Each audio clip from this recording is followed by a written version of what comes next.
జొన్న దోసలు ఎలా తయారు చేయాలో చూద్దాం. చాలా హెల్తీగా, టేస్టీగా తయారు చేసుకోవచ్చు. మీ బౌల్‌లోనికి కప్పు మినపప్పు, వేరొక బౌల్‌లోనికి 2 కప్పులు జొన్నలు, హాఫ్ టీ స్పూన్ మెంతులు, 1 టేబుల్ స్పూన్ పచ్చిశనగపప్పు వేసుకొని, ఒక 2, 3 సార్లు వాష్ చేసుకొని, ములిగేంత వరకు వాటర్ పోసి, ఒక 4, 5 గంటల పాటు నానబెట్టుకోవాలి.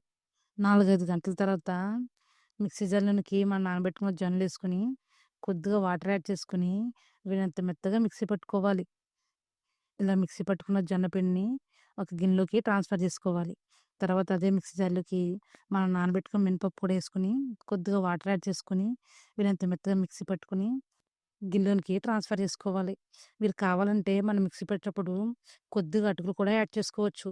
టేస్ట్ అనేది బావుంటుంది. అలాగే క్రిస్పీగా కూడా ఉంటాయి.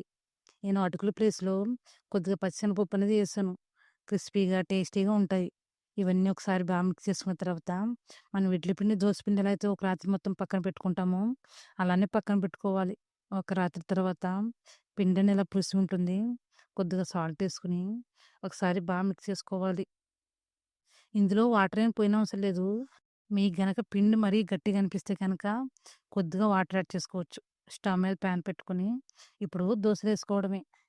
జొన్న దోసలనేవి మనకి ఎంత సన్నగా కావాలంటే అంత సన్నగా వస్తాయి.